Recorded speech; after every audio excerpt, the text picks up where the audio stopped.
Okay, Maria, thank you for joining us today. I just wanted you to have the opportunity, and very brief opportunity, to introduce yourself first of all, and just for everybody to know, Maria is a clinical psychologist working from Bulgaria, and hoping that you can tell us a little bit more about yourself. Hello, nice to meet you. I'm not so interesting what to tell. More interesting is the work that I do. It's I can't say that it's simple.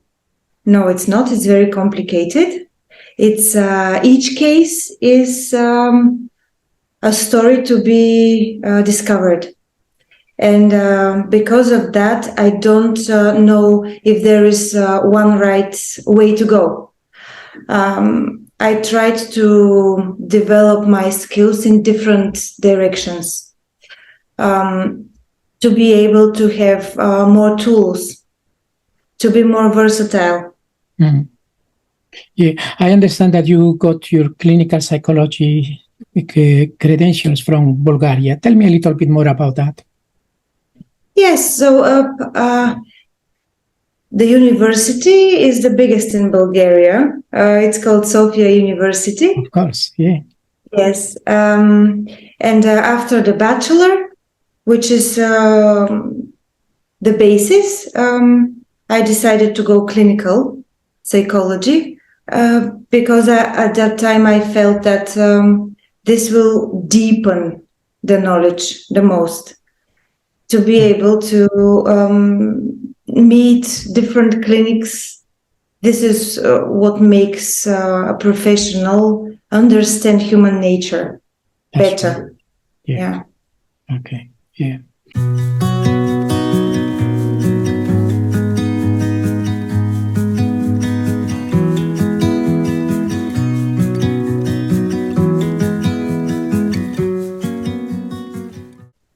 So I just wanted to ask you a little bit more about the mental health of clients and couples in Bulgaria, because that is something that we regularly get referrals and people who are finding difficult to manage as a couple. So what is the situation in Bulgaria regarding these kind of issues?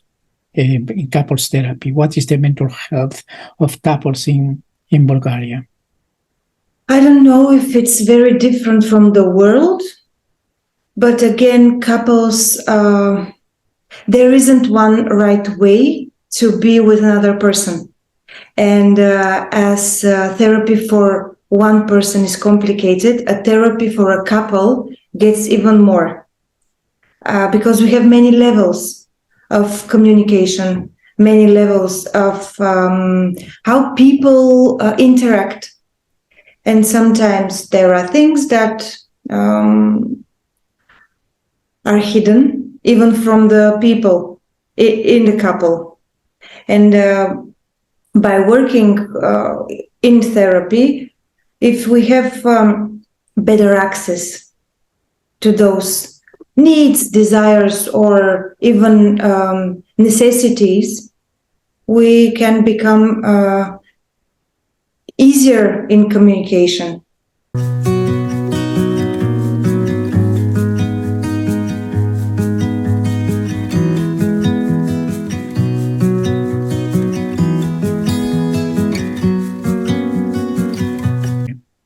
That's right. Yeah. Yeah. Yeah. So I don't know if there is one way to say what a good couple is or how the proper couple functions. Yeah, that's right. Yeah. So as you said, the situation in Bulgaria doesn't differ from any other country, and the issues that people are going to present in couples therapy are going to be a variety of issues that they are going to bring. One of the issues that they often find in working with couples is the issue about infidelity. So from the psychodynamic perspective, what is your perspective about this issue in couples, and how is it, whether it is possible for the couple to resolve this kind of issues in the relationship, because there are many issues associated to that, like such as trust in the relationship and all those different issues. No, how do you work with that in the relationship? The issue of cheating or infidelity. Well, first of all, sometimes infidelity cannot be dealt with. Sometimes it is the breaking point. It's not necessary that we should or we must continue to be together. But there is this thing, if a couple has the will to engage in a couples therapy, this is a sign that there is some mutual will to continue further. So we'll start from there. Why are we in therapy? This will be the first ground to explore. Is it because I, for instance, in a couple, want to prove that I'm right and my partner is wrong, or I'm willing to continue our life together or somehow find ways? Because there isn't one way. We have to invent it. Basically, this is a start.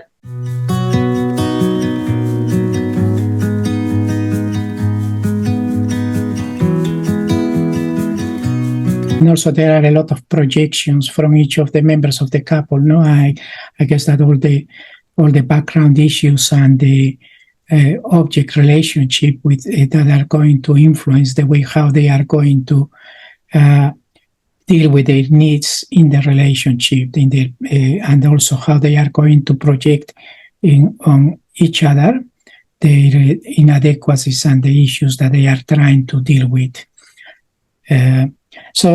One of as cheating and infidelity is a very common issue that we find in therapy. It's also the issue about communication problems. Every couple that comes to counseling, to psychotherapy, they are going to express that they are having communication problems. Is that something that we are going to treat, or is there some other dynamics that are influencing the couple to bring these communication issues in therapy?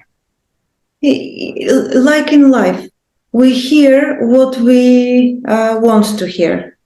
And sometimes it is very different from what the person is saying.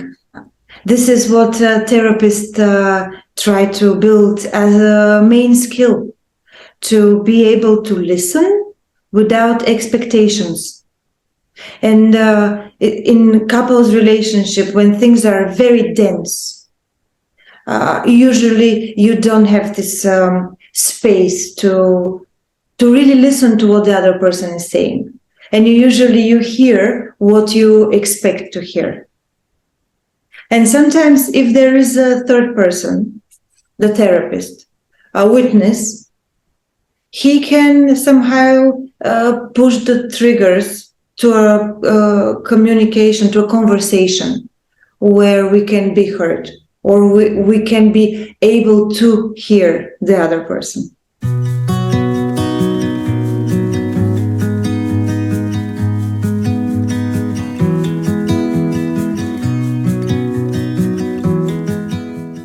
Yeah, that's right. So there is a kind of language that is beyond the words that the clients are presenting in therapy. That is something that we need to identify, and just at the same time that we certainly need to give credit to the communication issues that the couple brings, but also we need to identify the issues that are behind that.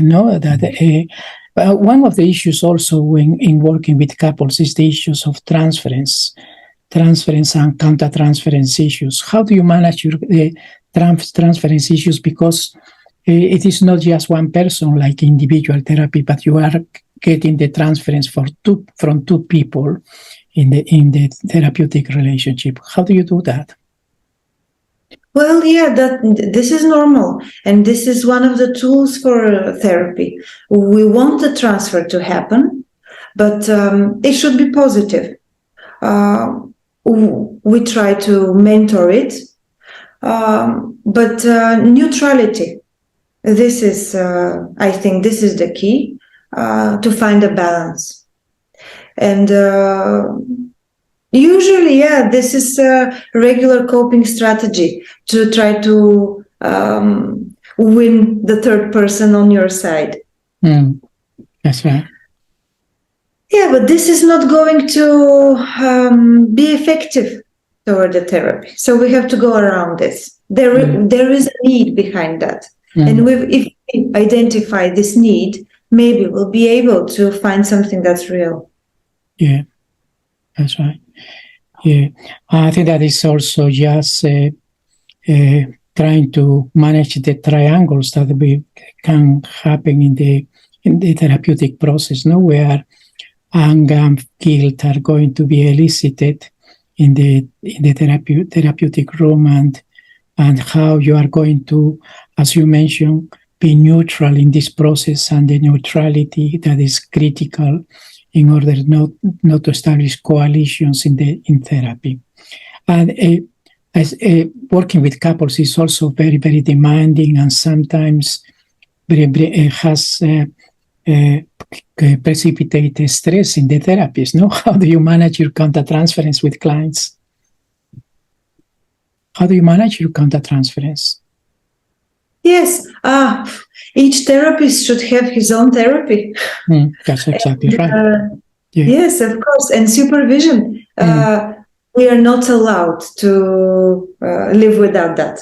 That's right. Because it's just the nature of our work. Yeah. I think that is also critical in that process, that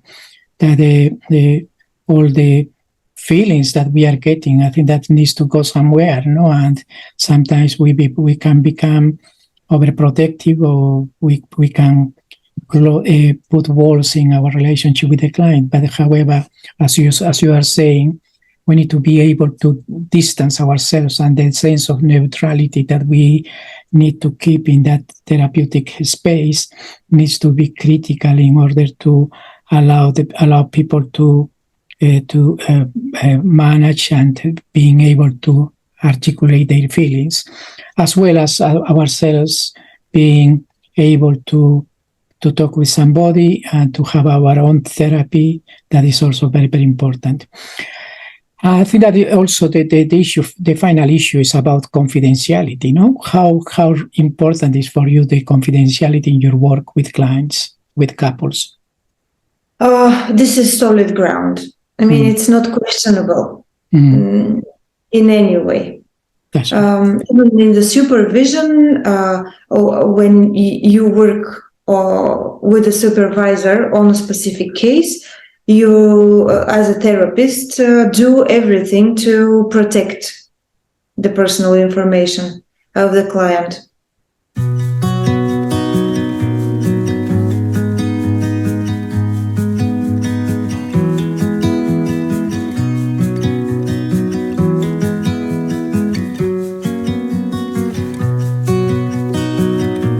Maria, thank you very much for the time to talk about these issues, and I'm very excited that you are going to join our team in COP Center and Therapy International. All the Thank best. you, Hugo. Thank you. It's very exciting for me too. Thank you.